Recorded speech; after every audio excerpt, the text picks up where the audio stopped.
Hello guys, welcome back on Civil Service Point YouTube channel. So guys, today's session is news today. So अभी current क्या चल रहा है एक दो दिन के अंतर्गत इसको हम देख लेते हैं।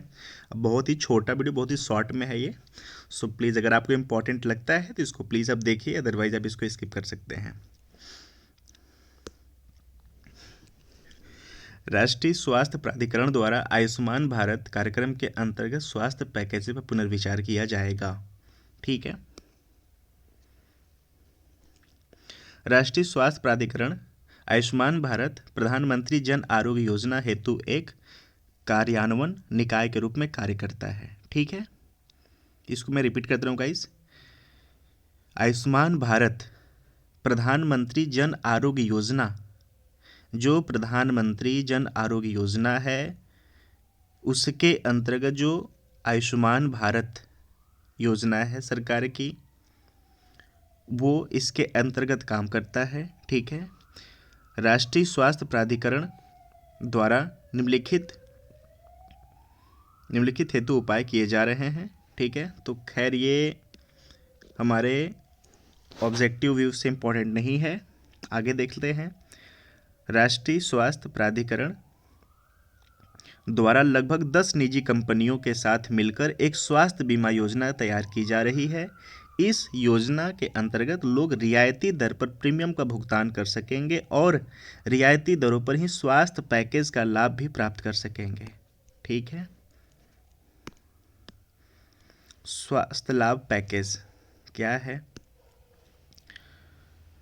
स्वास्थ्य लाभ पैकेज, ठीक है, हेल्थ बेनिफिट पैकेज 3.0 HBP 3.0 उन निजी आपूर्तिकर्ताओं और अस्पताल के लिए लागत और मूल्य निर्धारण संरचनाओं को व्यवहार्य बनाएगा जो सरकारी कार्यक्रम में भागीदार लेने के इच्छुक हैं। ठीक है।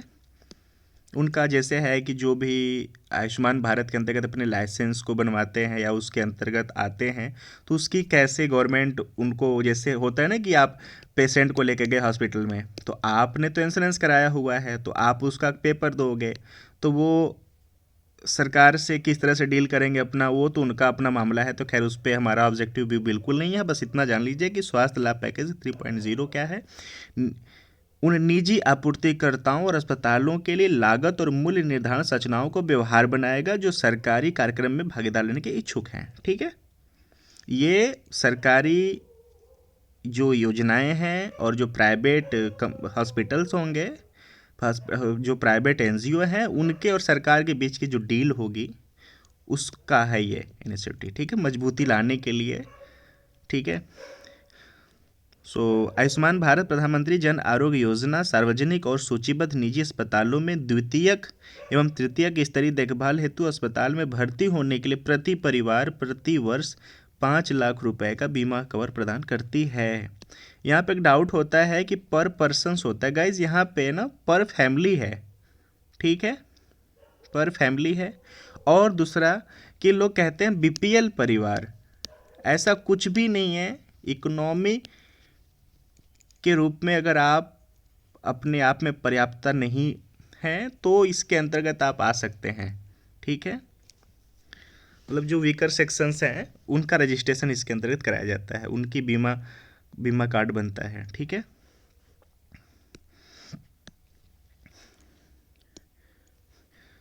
मंत्रिमंडल ने राष्ट्रीय फिल्म विकास निगम National Film Development Corporations NFDC के साथ 4 फिल्म मीडिया इकाइयों के विलय को स्वीकृति कर दी है। तो गाइज उतना खास इंपॉर्टेंट नहीं है, बस हम मेन इस पे जो कोड पॉइंट उसको हम देख लेते हैं। ठीक है। राष्ट्रीय फिल्म विकास निगम NFDC एक केंद्रीय सार्वजनिक क्षेत्रक उपक्रम है, 1975 में निगमित किया गया था। ठीक है। फिल्म और मीडिया इकाइयाँ जिनका विलय किया गया है। ठीक है। अब यहाँ पे इसका डेट लिखते हैं, कौन कौन से 4 हैं ये देख लेते हैं। ठीक है। फिल्म्स डिवीजन्स वर्ष 1948 में स्थापित किया गया था। इसे मुख्य रूप से सरकारी कार्यक्रमों के प्रचार हेतु डॉक्यूमेंट्री वृत्तचित्र बनाने और समाचार पत्रिकाओं को प्रकाशन करने तथा भारतीय इतिहास का एक सिनेमाई रिकॉर्ड रखने के लिए विकसित किया गया था। ठीक है। गवर्नमेंट पर्पस इसको रखा गया था, 1948 में किया गया था इसका विकास। नेक्स्ट, बाल फिल्म सोसाइटी, इसकी स्थापना 1955 में किया गया था। इसका उद्देश्य फिल्म के माध्यम से बच्चों और युवाओं को मूल्य आधारित मनोरंजन प्रदान करना। ठीक है। भारतीय राष्ट्रीय फिल्म संग्रहालय, इसकी स्थापना 1964 में किया गया था। भारतीय सिनेमाई विरासत के संग्रह और संरक्षण की प्राथमिक उद्देश्य के साथ किया गया था। ठीक है। फिल्म समारोह निदेशालय, इसका स्थापना 1973 में किया गया था, भारतीय फिल्म और सांस्कृतिक आदान प्रदान को बढ़ावा देने के लिए। ठीक है। तो गाइज इसका डेट कब ये स्थापना हुआ था और इनका नाम क्या है। ठीक है, ये काफ़ी है बस, बाकी कुछ खास ऑब्जेक्टिव पर्पस से इम्पोर्टेंट नहीं है। ठीक है। ये जो OTT है ना, ये जितने भी ऑनलाइन पोर्टल पे वेब सीरीज़ आते हैं, जितने भी ऑनलाइन वेब अब आते हैं, किसी उनको अब चैनल की माध्यम की आवश्यकता नहीं पड़ रही है, ये OTT है। खैर अभी ये पूर्ण रूप से गवर्नमेंट के अंडर में नहीं है। ठीक है। तो इनका जो पूरा का पूरा बेनिफिट है वो सिर्फ पूरा का पूरा ये ना, ये जो ऑनलाइन चैनल्स वाले इनको जाता है। ठीक है। तो गवर्नमेंट पूरी प्लान बना रही है कि OTT को अपने दायरे में लिया जाए। ठीक है। और इस पर एक अच्छा खासा एक टैक्स लगाया जाए, जिसकी जो कि एक मतलब अच्छा खासा पूंजी मतलब है, जो कि बाहर की कंपनियां लेती चली जा रही हैं। ठीक है। इसमें एक मीडिएटर हैं। ठीक है। जैसे ये हम हो गए, ये मीडिएटर हो गए, ये लॉन्चिंग पोर्टल वाले हो गए। तो इनके इनके जो बीच का पूरा ये इनकम हो रहा है ना, इसमें गवर्नमेंट को बेनिफिट कुछ भी नहीं हो रहा है। तो OTT को अगर हम अपने अंडर में ले लेते हैं तो इस पर एक टैक्स लगेगा, उस टैक्स की भरपाई हमारे अपने राजकोष में होगा। ठीक है। तो इस पर मैं प्रॉपर एक वीडियो देने वाला हूँ। नवंबर मैगजीन की जो बहुत अच्छा एक आर्टिकल है, तो उस पर मैं कवर करूँगा बढ़िया से इसको, इसलिए मैं इसको भी नहीं छेड़ रहा हूँ। ठीक है। बस इतना जाने कि जो OTT होता है, जितनी भी ऑनलाइन वेब पोर्टल पे मूवीज़, शॉर्ट मूवीज़ या जो भी सीरीज़ लॉन्च की जाती है वो OTT के माध्यम से, उनको OTT कहते हैं। ठीक है। सो आगे देखते हैं। वस्तु एवं सेवा कर, GST, क्रेडिट, धोखाधड़ी व फर्जी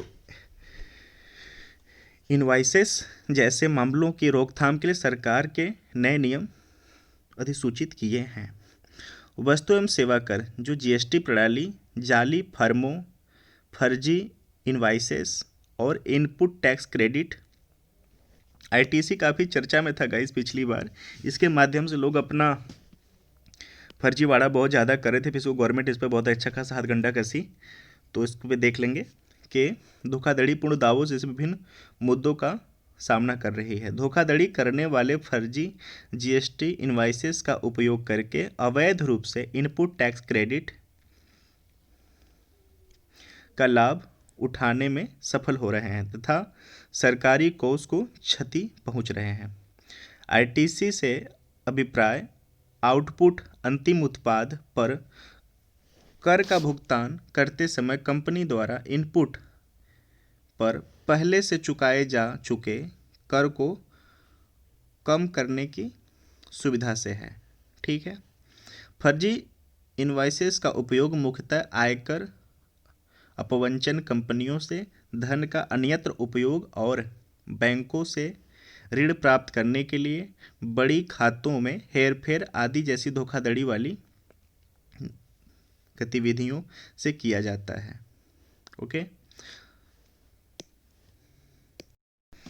सो बेसिकली ये ITC होता क्या है, मैं बहुत ही शॉर्ट में इसको समझते हैं। ठीक है। ITC, ठीक है। जैसे मान लीजिए कि ये कोई वस्तु है, जैसे डायरी मान के चलिए, ये डायरी है। ठीक है। इस डायरी को बनाने के लिए हमें कुछ रॉ मटेरियल चाहिए। ठीक है।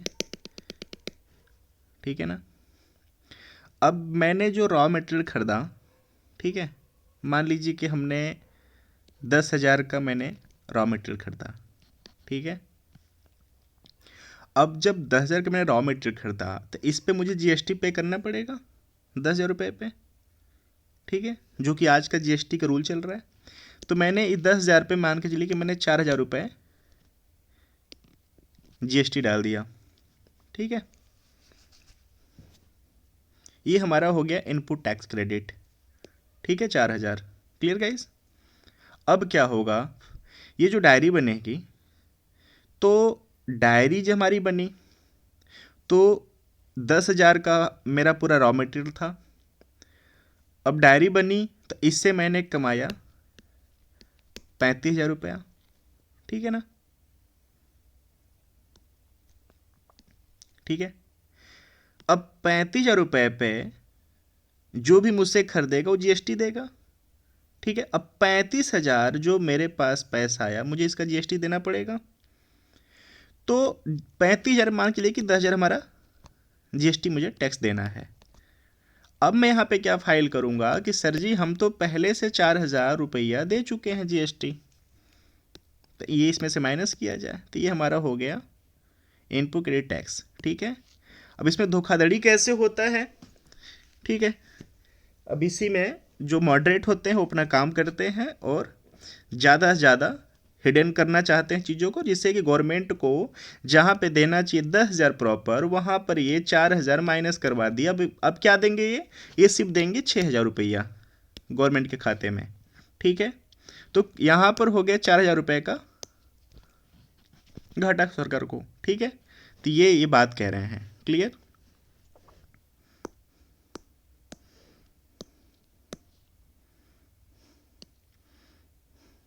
यहाँ पे देख लें, थोड़ा सा इंपॉर्टेंट लाइन है ये। हाल ही में केंद्र ने जीएसटी नियम 2020 में संशोधन को अधिसूचित किया है ताकि जीएसटी पंजीकरण के मापदंडों को कठोर किया जा सके और केवल वास्तविक कंपनियों का ही पंजीकरण सुनिश्चित किया जा सके, ठीक है। तो खैर ये ऑब्जेक्टिव के लिए बिल्कुल इंपॉर्टेंट नहीं है, बस ये जानकारी के लिए जानते रहिए, ठीक है। उत्तराखंड में जिम कार्बेट, जेसी टीआर और राजाजी टाइगर आरटीआर पहले बाघ का स्थानांतरण किया गया है, ठीक है। ये आ सकता है ऑब्जेक्टिव में कि कौन से जो टाइगर रिजर्व हैं, किस टाइगर रिजर्व से किस टाइगर रिजर्व में बाघ का स्थानांतरण किया गया है, ठीक है। तो ऑप्शन में आ जाएगा, ठीक है, कार्बेट, राजाजी, ठीक है।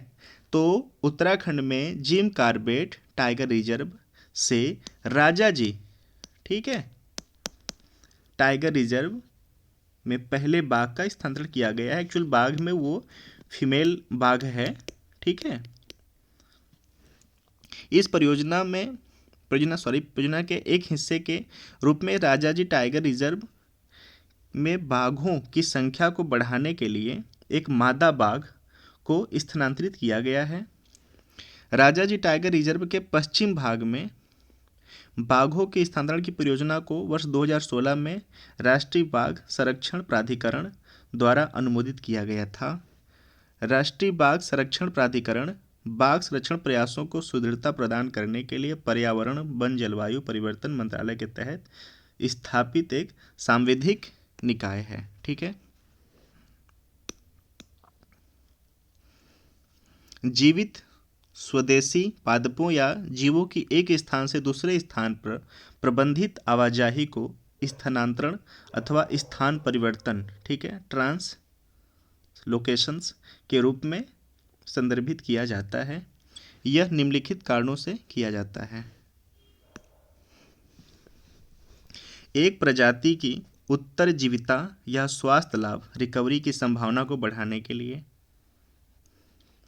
एक पुनर्स्थापना कार्यक्रम के हिस्से के रूप में, एक विशिष्ट उद्देश्य जैसे रक्षा अथवा समर्थन, शिक्षा, वैज्ञानिक अध्ययन के लिए प्रजाति को स्थानांतरित करना। राजाजी टाइगर रिजर्व उत्तराखंड में हिमालय के शिवालिक श्रेणी में स्थित है। हालांकि दोनों उत्तराखंड में ही है, लेकिन थोड़ा सा प्लेस मैटर करता है, इसको आप प्लीज़ कहीं नोट कर लेना। जो राजाजी टाइगर रिजर्व है, ठीक है, ये उत्तराखंड के हिमालय की शिवालिक श्रेणी में है, ठीक है। और जो जिम कार्बेट है ये उत्तराखंड के, ठीक है, जो हमारा नैनीताल है ना उस जिला में है ये। Clear? Jim Corbett tiger reserve Uttarakhand के चलो हाँ, ये देखो यहाँ पे दिया नैनीताल में है। यह सबसे पुराना राष्ट्रीय उद्यान है। इसे भारत में लुप्तप्राय इंडेंजर्ड रॉयल बंगाल टाइगर के लिए संरक्षण के लिए 1936 में स्थापित किया गया था। ठीक है, जो जिम कॉर्बेट है ये 1936 में स्थापित किया गया था। ठीक है, सो गाइज अगर जो राजा जी है, राजा जी टाइगर रिजर्व से, ठीक है, जिम कॉर्बेट में स्थानांतरित किया गया है मादा बाघ को। ठीक है, सो नेक्स्ट देखते हैं विश्व भारती विश्वविद्यालय। ठीक है, इस विश्वविद्यालय को वर्ष 1921 में नोबेल पुरस्कार विजेता रविन्द्रनाथ टैगोर द्वारा स्थापित किया गया था। वर्ष 1951 में इसे संसद के एक अधिनियम द्वारा केंद्रीय विश्वविद्यालय और राष्ट्रीय महत्व का एक संस्थान का दर्जा प्रदान किया गया। गाइज यहाँ पर इम्पॉर्टेंट है, मस्ट इम्पॉर्टेंट है कि किसके द्वारा स्थापित किया गया, तो ये रविंद्रनाथ टैगोर के द्वारा स्थापित किया गया है। ठीक है, 1921 में 1951 में संसद के एक अधिनियम द्वारा इसे केंद्रीय विश्वविद्यालय सेंट्रल यूनिवर्सिटी, ठीक है, सेंट्रल यूनिवर्सिटी का दर्जा मिला। ओके, यह देश का सबसे पुराना केंद्रीय विश्वविद्यालय है। क्लियर। इस विश्वविद्यालय के कुलाधिपति प्रधानमंत्री होते हैं। सॉरी, यस, ठीक है।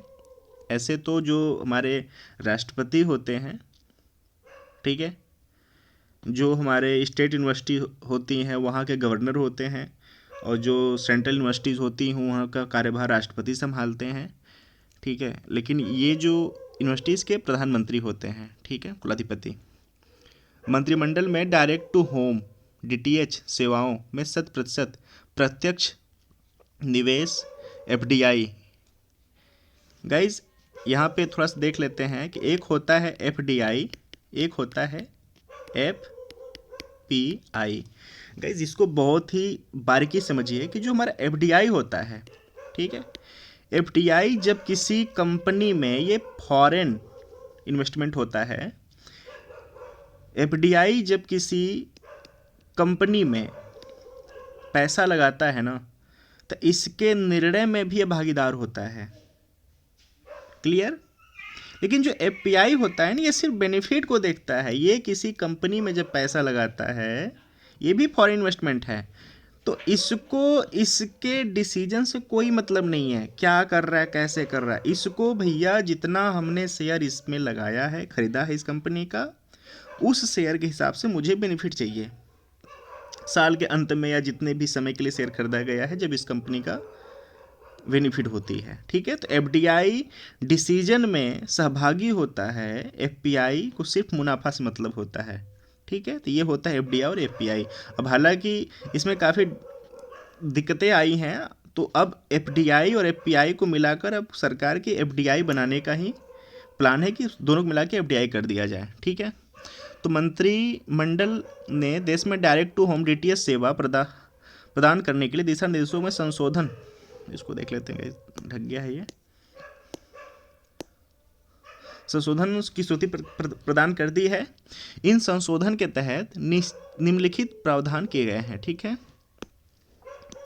DTH हेतु अब 20 वर्ष की अवधि के लिए जारी किए गए हैं लाइसेंस। ठीक है, DTH क्षेत्र में 100% FDI की अनुमति हो गई है। ठीक है गाइज, ये 100% FDI की अनुमति इसमें किया जा चुका है। पहले क्या था, 10 वर्ष का लाइसेंस था और 49% ही अलाउ था फॉरेन इन्वेस्टमेंट को लेने के लिए, लेकिन अब 100%, इसके जगह अब 100 हो गया है। ठीक है, नेक्स्ट देखते हैं अनुसूचित जाति से संबंधित छात्रों के लिए मैट्रिकोत्तर छात्रवृत्ति योजना। ठीक है, post matric scholarship to students belonging to schedule caste. ठीक है, PMS-SC के तहत मैट्रिकोत्तर या 11वीं-12वीं की कक्षा के अनुसूचित जाति के यानी SC छात्रों को उनकी शिक्षा पूर्ण करने में सक्षम बनाने के लिए वित्तीय सहायता प्रदान की जाती है। यह सामाजिक न्याय और अधिकारिता मंत्रालय के तहत केंद्र प्रायोजित योजना है। ये गाइस थोड़ा सा यहाँ पे इसको नोट करना। यह सामाजिक न्याय और अधिकारिता मंत्रालय के तहत है। ठीक है, इसे राज्य सरकारों के माध्यम से लागू किया जाता है। हाल ही में PMS-SC के कुछ संशोधन और अनुमोदन प्रदान किए गए हैं। यह योजना ऑनलाइन प्लेटफॉर्म पर संचालित की जाएगी। इस योजना में केंद्र सरकार छात्रों को वित्तीय लाभ में 60% का योगदान करेगी। इसे छात्रों के बैंक खाते में प्रत्यक्ष लाभ अंतरण DBT के माध्यम से उपलब्ध कराया जाएगा। साथ ही केंद्रीय सहायता में वर्ष 2020-21 से 25-26 के दौरान प्रतिवर्ष 5 गुना से अधिक वृद्धि की जाएगी। ठीक है,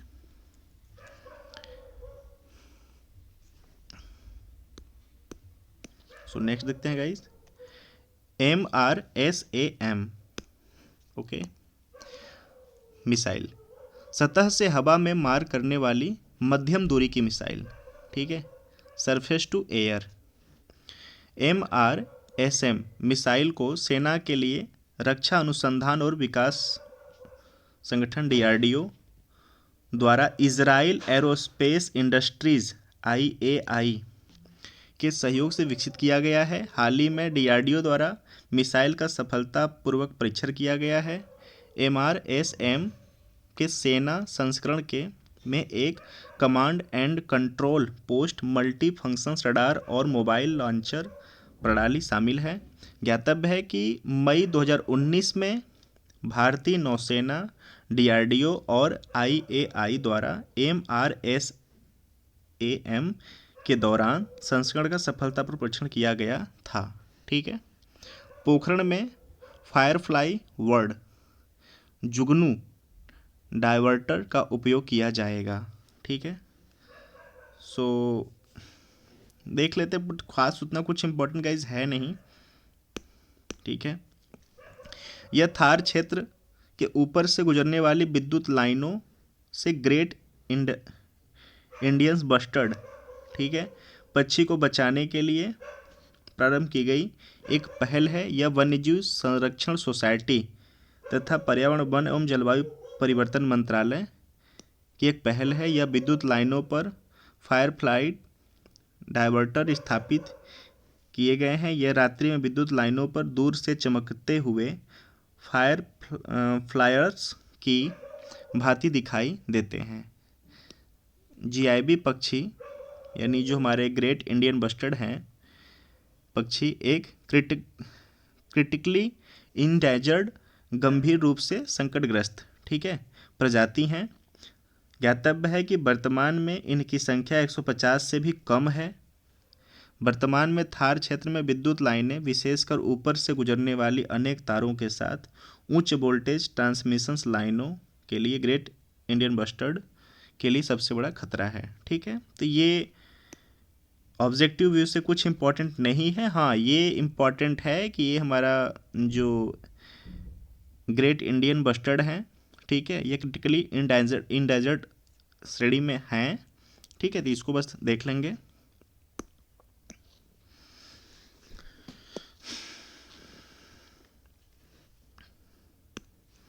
जल्लीकट्टू, यह तमिलनाडु का एक पारंपरिक खेल है। इसे बैल या सांड के साथ दौड़ लगाई पीछा करने के उद्देश्य से की जाती है। यह खेल आयोजित पोंगल फसल कटाई से संबंधित उत्सव है। ठीक है, पोंगल क्या होता है गाइज? पोंगल जो होता है वो फसल कटाई के समय एक उत्सव होता है। जल्लीकट्टू का उल्लेख संगम साहित्य में किया गया था। खैर, बस इतना जान ली कि जो जल्लीकट्टू है वो तमिलनाडु में एक पारंपरिक खेल है। ये पारंपरिक खेल क्या है? सांड या बैल से के साथ जो लोग पीछे दौड़ लगाते हैं, आगे दौड़ लगाते हैं, पीछे आगे जो भी, ये प्रॉपर ये है। ठीक है, और ये पोंगल के उत्सव के समय ये मनाया जाता है खेल। और ये जो पोंगल है ये फसल कटाई के लिए प्रसिद्ध है। ठीक है, समुद्री उत्पाद निर्यात विकास प्राधिकरण, ठीक है, Marine Product Export Development Authority, एम्पेडा।